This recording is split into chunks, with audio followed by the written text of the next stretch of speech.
The abolition of slavery after the Civil War did not end racism in the South.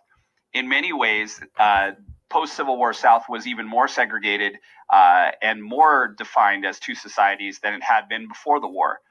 Following Reconstruction, Southern states used a variety of methods to keep blacks from voting, and this was key because if blacks couldn't vote, they couldn't express their political will and had no impact on the lawmaking process.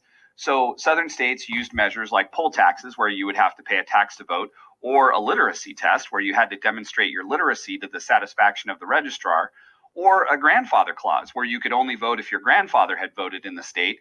All of these things, of course, effectively disenfranchised blacks. They kept them from voting, and therefore the white Southern society was able to make whatever laws and regulations they wanted to keep society divided into two separate societies. Some of the laws that were passed then were known as the Jim Crow laws. These regulated everything from where blacks could live to where they could go to school, to what hours they could be in town, to the kinds of jobs they could have. And were very effective tools used by white society in the South to keep blacks segregated and to keep them from advancing in society.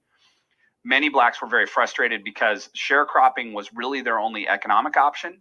Sharecropping was a system by which many former slaves could use the only kind of labor they had, which was they knew how to do manual labor on a farm. And so their only choice was to become farmers. Well, they didn't have any land, so they had to rent land from their former plantation owners in many cases. They would rent the land in exchange for a share of the crop. That's where sharecropping gets its name.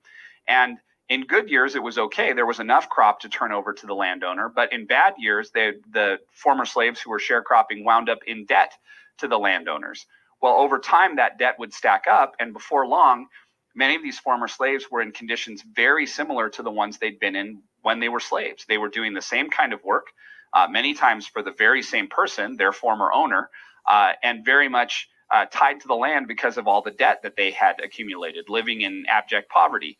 So sharecropping and Jim Crow laws did a lot to keep blacks in very similar conditions to what they had suffered through while they were slaves. To make matters worse, any sort of African American who stood up for themselves, who stepped out of line, according to white society, would be subject to a lot of intimidation and terrorism by organization like the Ku Klux Klan, who would, in worst case scenarios, often take somebody and lynch them or hang them to make an example out of everybody else, to basically terrorize everybody else into not questioning the segregation of the day. So from sharecropping to lynching to the KKK, there were many things that were keeping African Americans in the South very much in a separate, lesser kind of society. Towards the end of the 19th century, a variety of different people started to look at ways to kind of change that. One of them was Booker T. Washington, who didn't believe there was anything really blacks could do to change the structure of society, the legal or social equality that they had, unless they first addressed their economic inequality. And so he advocated for vocational education and black entrepreneurship and ways to try and get African Americans to have a more solid economic footing. Washington believed that once they started to do that, then they could start to address some of these other questions. But he was willing to work within that segregated society to make that happen.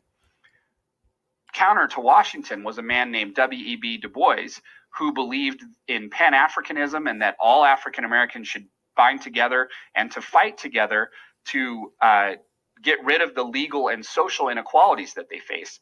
Du Bois really rejected segregation and did not accept Booker T. Washington's willingness to work within a segregated system.